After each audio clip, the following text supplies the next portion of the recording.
दोस्तों, आप देख रहे हैं आपका लोकप्रिय कार्यक्रम ग्रामीण शोधशालाएं।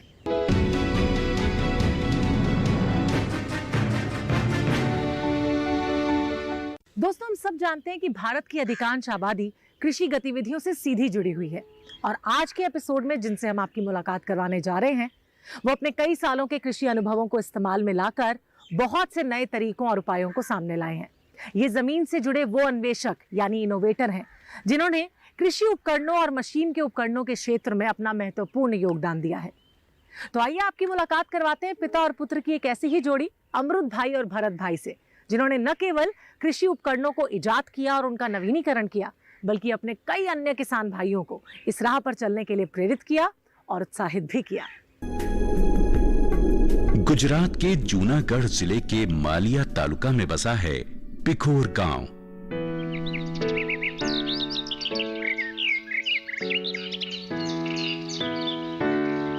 पिखोर अहमदाबाद सोमनाथ हाईवे पर सोमनाथ से लगभग 60 किलोमीटर पहले 6 किलोमीटर की दूरी पर बसा है।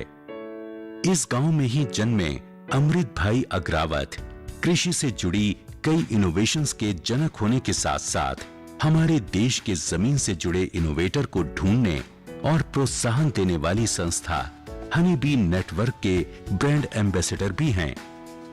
उदार और परोपकारी स्वभाव वाले अमृत भाई किसी भी जरूरतमंद की हर प्रकार की मदद के लिए हमेशा तत्पर रहते हैं।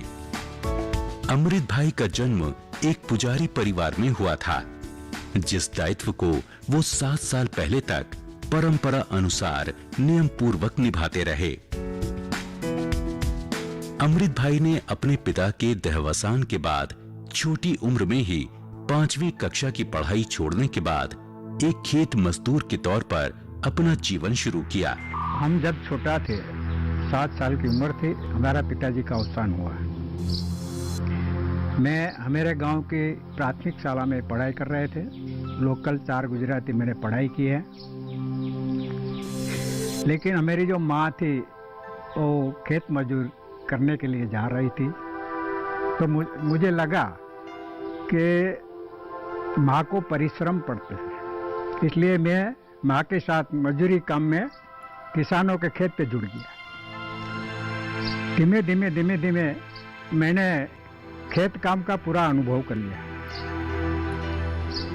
और एक बात हमारे मगज में आ रही थी कि जो समस्या खेत काम में होती हैं उसका मैं कैसे हल करूं। उन्होंने फिर एक छोटी सी खेत मशीनें बनाने वाली वर्कशॉप खोली। दयालु व्यक्तित्व के मालिक अमृत भाई ने किसानों, खेत मजदूरों और ग्रामीण महिलाओं की रोजमर्रा की दिक्कतों को समझा और अपने खुद के जीवन अनुभव को इस्तेमाल में लाकर उन दिक्कतों का समाधान खोज निकाला। छोटी सी उम्र में ही मुसीबतों का सामना करने के कारण उन्हें आम आदमी की परेशानियों का समाधान ढूंढने की प्रेरणा मिली। उन्होंने 7 विभिन्न प्रकार के कृषि उपकरणों का नवीनीकरण किया, जिनमें झुकने वाली बैलगाड़ी, मूंगफली निकालने वाला उपकरण, बहुउपयोगी सिंचाई उपकरण, गेहूं बोने वाला बक्सा शामिल हैं। अमृत भाई हमारे देश के कण कण में छिपी योग्यता की खुशबू को अच्छी तरह से पहचानते हैं। उनका कहना है कि शोध और अन्वेषण प्रगति के लिए अति आवश्यक है। विज्ञान के महत्व को भी अमृत भाई बहुत आसान शब्दों में आम लोगों तक पहुंचाते हैं। रामायण में भगवान राम ने कहा है, क्या कहा है? ज्ञानी से मोहे प्रिय विज्ञानी। उसका कारण है कि जो लोग ज्ञानी होता है वो अपने कुटुंब का भरण पोषण आसान ठीक कर लेते हैं, उसको ज्ञानी बोलते हैं। और विज्ञान एक ऐसी वस्तु है जो किसी की शोध होती है उसको विज्ञान बोलते हैं और विज्ञान विश्व को उपयोगी बनते हैं। अपने इसी आदर्श पर चलकर उन्होंने अपने अनुभवों और अपने विज्ञान, इन दोनों के समावेश के बल पर इतने संशोधन करने में सफलता हासिल की। तो आइए एक नजर डालते हैं उनके इन्हीं संशोधनों और उनकी उपयोगिता पर।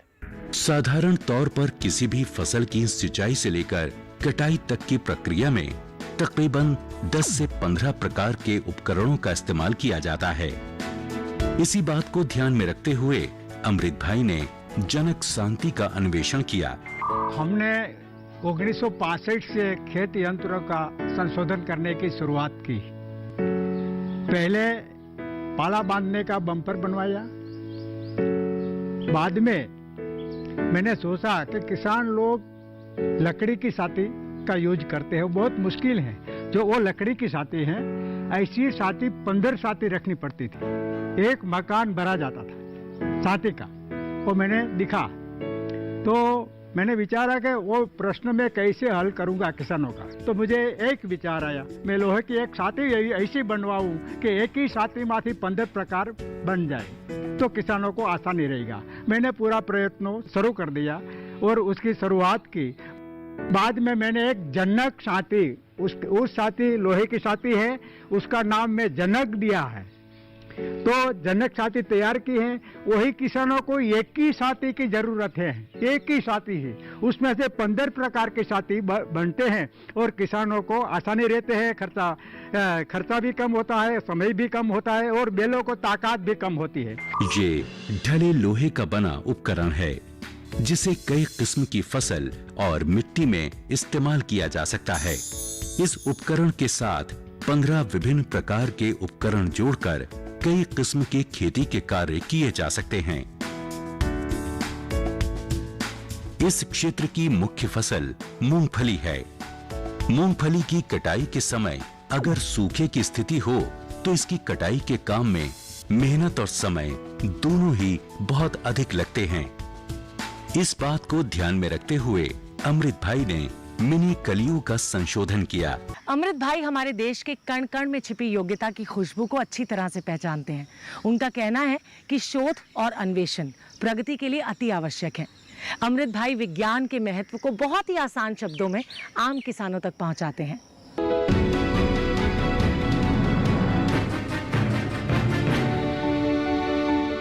इन्हीं आदर्शों पर चलते हुए अमृत भाई ने अपने अनुभव और विज्ञान, इन दोनों के समावेश के बल पर कई संशोधनों को करने में सफलता हासिल की। इन संशोधनों के बारे में आगे जानेंगे, पर इस छोटे से ब्रेक के बाद आप कहीं मत जाइए। देखते रहिए खास कार्यक्रम ग्रामीण शोधशालाएं। सौराष्ट्र क्षेत्र में गेहूं बोने के समय 2.5 से 3.5 इंच पतली हल्की फाल का इस्तेमाल किया जाता है। कई बार हाथ से भी बुआई की जाती है।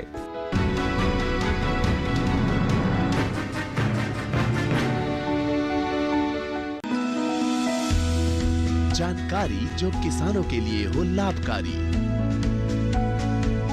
समस्याओं पर पड़ेगा समाधान भारी।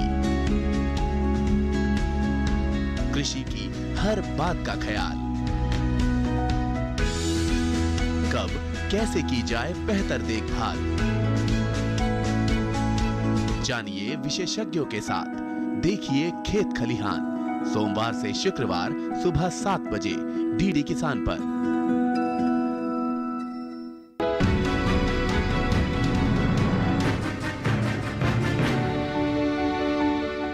ब्रेक के बाद एक बार फिर से आप सभी का स्वागत। आप देख रहे हैं कार्यक्रम ग्रामीण शोधशालाएं। दोस्तों, धर्म ग्रंथों और धर्म शास्त्रों का असर हमारे जीवन पर कम या ज्यादा जरूर पड़ता है और अमृत भाई के जीवन पर भी इसका गहरा असर पड़ा। लेकिन उनकी सोच में तार्किकता थी और उनके सोचने का तरीका वैज्ञानिक था। यही वजह रही कि उन्होंने कृषि के क्षेत्र से जुड़े एक से बढ़कर एक उपकरण बनाए। एक बार मूंगफली की फसल में मुश्किल हुई। कौन सी मुश्किल हुई कि मूंगफली की फसल तैयार पकने के बाद बारिश कम गिरी, जमीन कड़क हो गई, तो उसको निकालने में बहुत मुश्किल थी क्योंकि जमीन कड़क हो गई। तो निकाला कैसे, किसान लोग विचारने लगे। तो किसी ने सामान्य हाथ से निकाल रहे थे तो ब्लेड टूटने लगी, कोई हुक टूटने लगा और सभी किसान मेरे पास वो वेल्डिंग के लिए आ रहे थे। तो मूंगफली की फसल पाकने के समय मैंने वो मिनी कलिया तैयार कर लिया। उसमें क्या किया, वो अलग प्रकार का साथी, मिनी कलिया એટલે नानू साथी, किसान की भाषा है नानू साथी, और सिर्फ मूंगफली काटने के लिए वो उपयोगी है। तो मैंने वो तैयार किया। उसमें 2 पहिए लगा दिया। पहिया किस लिए लगाया कि जो ब्लेड यहाँ रहती है, पहिया यहाँ रहता है, तो इस ब्लेड को एक ही तरह जमीन में चलने के लिए वो पहिया काम करते हैं। सामान्य साथे में क्या होता था, जहाँ बैठ जाते तो वो बैठ जाते, ऊपर आते तो ऊपर जाते, बैठ जाते तो बैठ जाते, इसलिए ब्लेड टूट रही थी। वो पहिया लगा दिया और छोटा हाथ मिनी कलिया बना दिया, तो किसान लोगों ने आराम से मूंगफली निकाली। सौराष्ट्र क्षेत्र में गेहूं बोने के समय 2.5 से 3.5 इंच पतली हल्की फाल का इस्तेमाल किया जाता है। कई बार हाथ से भी बुआई की जाती है, जिससे नमी का सोखन तो बेहतर होता है, पर लीक के कोने पर उगने के कारण पौधे बड़े होने पर आसानी से मुरझा जाते हैं। 1990 के दशक में अमृत भाई ने इस समस्या का समाधान ढूंढने के प्रयास शुरू किए। एक बार मैं किसान के खेत पे गई, वहाँ गेहूं की फसल थी और किसान उसको पानी पा रहे थे फसल को।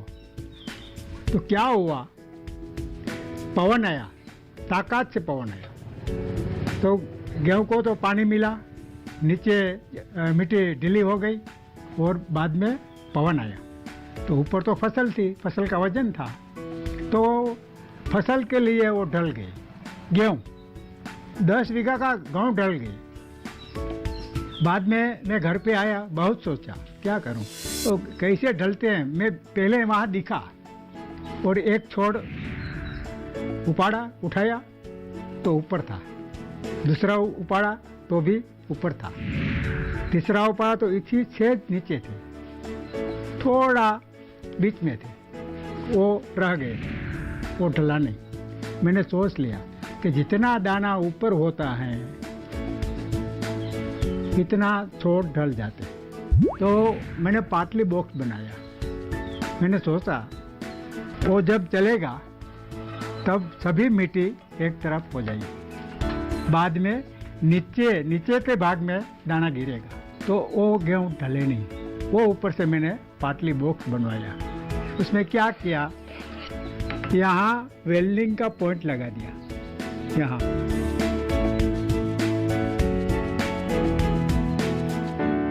इतना पॉइंट लगा दिया। क्यों कि यहाँ से दाना गिरे तो पीछे जाके यहाँ फैल जाते हैं, तो छोटा छोटा दाना गिरते हैं, एक दूसरे के पर नहीं गिरते।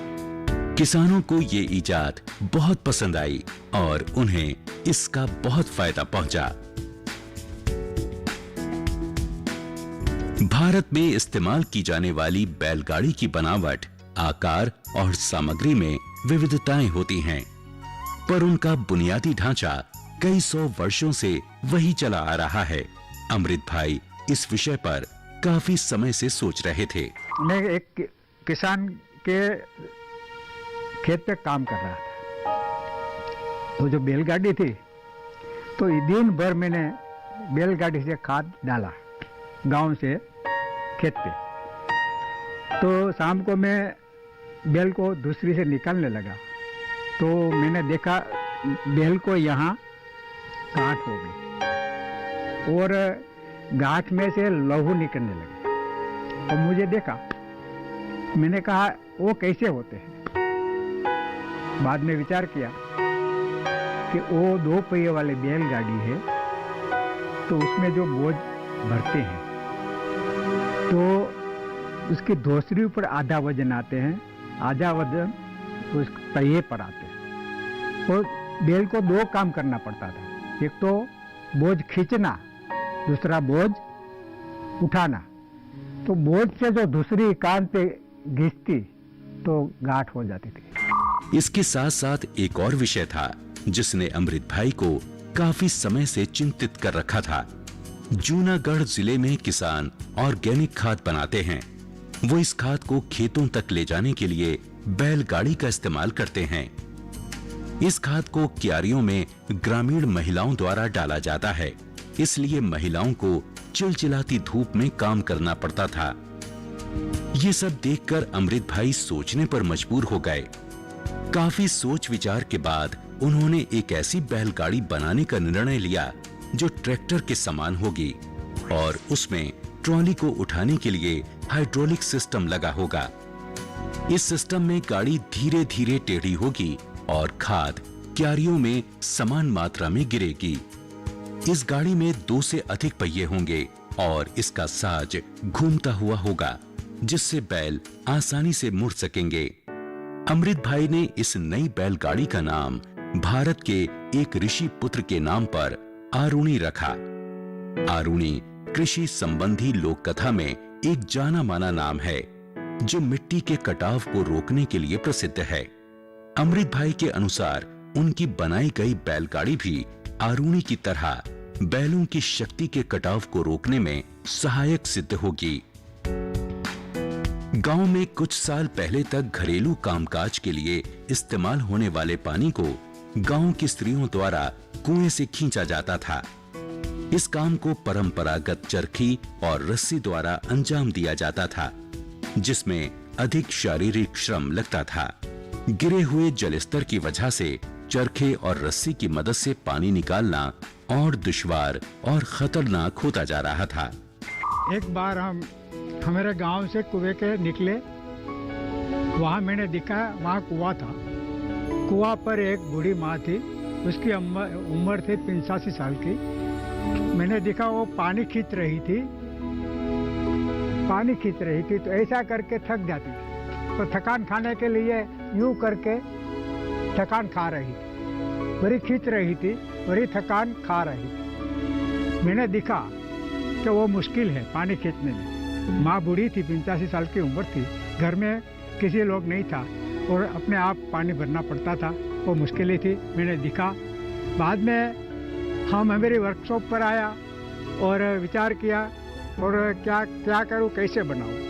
पहले तो वो लकड़ी यहाँ लगा के, यहाँ लकड़ी की पुली थी, वो भी खिंचान में बहुत मुश्किल थी, वो मैंने सोचा। बाद में वो पुली तो थी, तो उस पर मैं क्या करूं, मुझे विचार आ गया। वो स्टॉपर मैंने लगाई, तो स्टॉपर से आसानी आ गई। पानी खींचते खींचते जब थाक खाना हो तब छोड़ देना। ऐसे मैंने 3 पुलियां बनाई हैं। उसका नाम रखा गंगा। और दूसरी एक पुली बनाई है जिसके पास पशु हैं, उसके जब ज़्यादा पानी की ज़रूरत रहती है तो वो यमुना, उसका नाम दिया यमुना। वो उससे बड़ी पुली थी। और तीसरी पुली बनाई है सरस्वती। उनके निकाले गए समाधान से महिलाओं को न केवल मेहनत से राहत मिली, बल्कि खतरे से भी बचाव हुआ। इन चरखियों को प्रयोगात्मक तौर पर पूरे गुजरात में कई स्थानों पर लगाया गया और फीडबैक बहुत ही अच्छा रहा।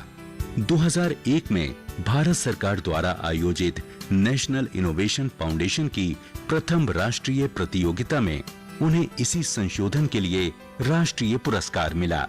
कृषि उपकरण के क्षेत्र में अमृत भाई की नई खोजों की महत्ता को समझते हुए और ग्रामीण कृषि क्षेत्र में उनके अभूतपूर्व योगदान को स्वीकारते हुए भारत के नेशनल इनोवेशन फाउंडेशन द्वारा उन्हें लाइफ टाइम अचीवमेंट अवार्ड से सम्मानित किया गया है। सच में अमृत भाई अपने शोध कार्यों से आम किसानों के जीवन को सहज बनाते आए हैं। इतना ही नहीं, इस कार्य में उनके बेटे भी अपना योगदान दे रहे हैं। कार्यक्रम में आगे जानेंगे उनके बेटे के शोध के बारे में। तब तक आप कहीं मत जाइए, देखते रहिए ग्रामीण शोध चलाएं।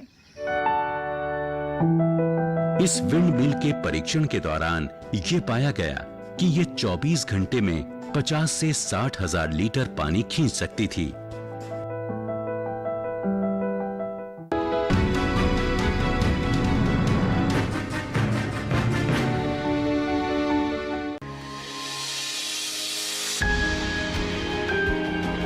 सहेजें कण कण को,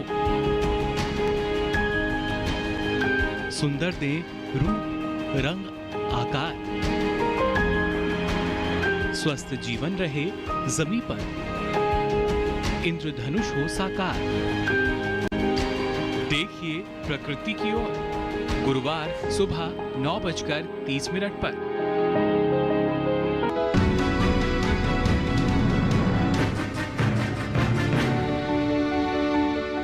ब्रेक के बाद एक बार फिर आप सबका स्वागत है कार्यक्रम ग्रामीण शोधशालाएं में।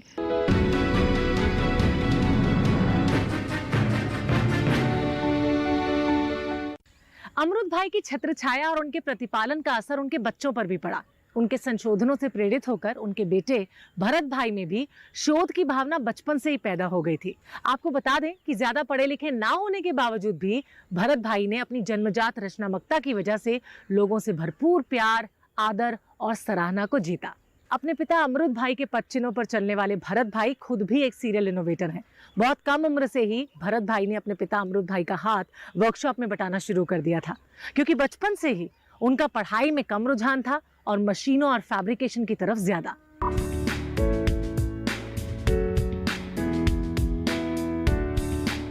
भरत भाई अपने पिता की वर्कशॉप के प्रति इतने समर्पित थे कि हर सुबह वो ही वर्कशॉप खोलते थे। सफाई और पूजा करने के बाद वहां काम करते थे और फिर स्कूल जाते थे। उनके इस काम में उनके मित्र भी उनका भरपूर साथ देते थे और वर्कशॉप के काम में उनका हाथ बटाते थे। बदले में भरत भाई अपने मित्र के खेतों में उनके साथ काम किया करते थे।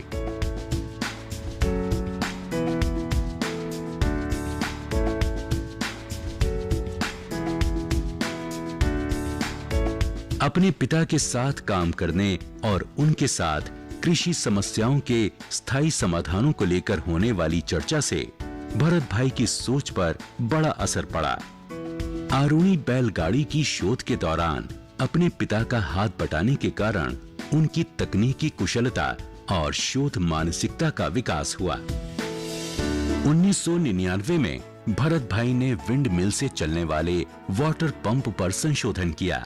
एक विचार मेरे मन में आया कि भाई ये विंड मिल सभी जगह तो है, तो सभी जगह, लेकिन चल क्यों नहीं रही है, किसकी वजह से नहीं चल रही है। तो देखा कि भाई इसमें तो लोड बहुत आता है और इसमें जो मेंटेनेंस खर्च ज़्यादा हो जाता है। तो तभी एक विचार आया कि ये तराजू होता है, तो तराजू में एक तराजू की ओर हम 10 किलो वेट डालो और सामने से खींचो तो 10 किलो का ताकत लगाना पड़ता है। और जब दोनों साइड 10-10 किलो रख दिया तो तराजू अपने आप चलता है, हाथ से हिलाओ तो वेट बैलेंसिंग सिस्टम गियरबॉक्स का तभी जन्म हुआ कि हम वेट बैलेंसिंग गियरबॉक्स सिस्टम लगाएंगे। 2 सिलेंडर लगा देंगे तो 2 रोड आ जाएगा। तो उस पर टेस्टिंग हुआ। इस विंड मिल के परीक्षण के दौरान ये पाया गया कि ये 24 घंटे में 50 से 60 हजार लीटर पानी खींच सकती थी। इसमें संशोधन कर भरत भाई ने 2 की बजाय 4 सिलेंडर कर दिए और ये कच्छ के नमक खेत में लगाई गई। पर कुछ समय के बाद ही उसमें शिकायत आई। मैंने एक पाइप ली, उसमें नीचे एयर कंप्रेशन का पाइप लगा दिया और पानी में रख दिया और हवा और पानी ऊपर दोनों चलने लगी। तो हमने देखा कि भाई पानी और हवा से जो सिर्फ बनता है तो हम वही आइडिया फिट कर देते हैं। तो बाद में हमने ये विंड मिल में वही आइडिया लगा दिया कि ऊपर कंप्रेशन फिट कर दो। विंड मिल जब विंड मिल घूमेगी तो कंप्रेशन घूमेगा, कंप्रेशन से हमें जो एनर्जी मिलेगी, हवा मिलेगी, उस हवा से हम पानी और हवा दोनों एक साथ ऊपर निकाल के हम पौधों को या साल्ट एरिया में वो फिट करके यूज कर सकते हैं। परंपरागत लकड़ी से जलने वाले चूल्हे अपने डिजाइन की कमी की वजह से ऊर्जा का पूरा इस्तेमाल नहीं कर पाते हैं और उनसे पैदा होने वाला धुआं भी बहुत अधिक होता है। जो आग चली जाती थी चिमनी में, उसको पकड़ने के लिए दूसरी जगह पर हमने एक और एस्बेस्टोन की प्लेट लगा दी और जो आग जाती थी उसको पकड़ने की कोशिश की। तो दोनों जगह पर रोटी और सब्जी एक साथ होने लगी। तो एक जगह पर लकड़ी रखो और एक साथ 2 जगह पर खाना पकाओ, ऐसा हो गया। और बाद में उसमें और भी इनोवेशन करने का चाहा तो हमने चिमनी पर हाथ रखा तो देखा कि ये तो बहुत हीट पकड़ रहा है, तो हम और भी क्यों इस पर काम न करें। तो जो चिमनी का पाइप था उसमें और दूसरा पाइप लगा के एक पानी की टंकी बना दी। तो जो हीट जा रही थी, आग इसमें जा रही थी, इसमें एनर्जी जो लॉस जा रही थी, ऐसे फालतू ही जा रही थी। तो हमने उस पर टेस्ट किया, भाई पानी 1 मिनट में एक बार 1 लीटर गुजारो तो 32 डिग्री पानी गर्म होकर निकलने लगा। तो हमारा एक साथ 3 काम हो गया कि भाई 2 जगह पर रोटी पक जाती थी, सुबह में चाय नाश्ता हो जाता था और पानी भी हमारे नहाने के लिए पानी भी गर्म हो जाता था। तो ये तो आसान हो गया तरीका। अपने पिता का अनुसरण करने में भरत भाई भी पीछे नहीं रहे हैं। वो भी इस कम उम्र में राष्ट्रपति द्वारा नेशनल इनोवेशन फाउंडेशन का सीरियल इनोवेटर का पुरस्कार पा चुके हैं। अमरुद भाई के व्यक्तित्व का एक और पहलू भी है, और वो ये है कि वो जमीन से जुड़े इनोवेटर के लिए काम कर रही संस्था हनी बी नेटवर्क और उसकी संस्थापना से जुड़े हैं। वो सृष्टि के बोर्ड के लिए भी काम कर चुके हैं। और आपको बता दें कि हर साल में 2 बार होने वाली शोध यात्राओं में भी अमरुद भाई हिस्सा लेते हैं, जो देश के अलग अलग भागों में जाकर जमीन से जुड़े संशोधकों को ढूंढकर सामने लाती है। अमरुद भाई ने अब तक होने वाली 34 शोध यात्राओं में से 33 में भाग लिया है। सिर्फ एक शोध यात्रा में वो हिस्सा नहीं ले पाए थे, क्योंकि उस दौरान उनकी माताजी का देहांत हुआ था। अमृत भाई ने सौराष्ट्र क्षेत्र में शोध संकल्प का आयोजन करने में प्रमुख भूमिका निभाई है। शोध संकल्प का उद्देश्य जमीन से जुड़े संशोधकों और अन्वेषकों के बीच परंपरागत ज्ञान और अनुभव को बढ़ावा देना है। तो आज के एपिसोड में हमने आपकी मुलाकात करवाई अमरुद भाई और भरत भाई अग्रावत से। आपको बताया कि किस तरह से अपने अनुभव और अपनी शोध मानसिकता का भरपूर इस्तेमाल कर वो अपने अन्य किसान भाइयों बहनों की राह में आने वाली समस्याओं के समाधान को ढूंढने में जुटे हैं। अगले एपिसोड में आपको फिर से मिलवाएंगे एक ऐसे ही शोधकर्ता से और बताएंगे उनके नए आविष्कार के बारे में। तब तक के लिए हमें दीजिए अनुमति। आप रखिए अपना ध्यान। नमस्कार।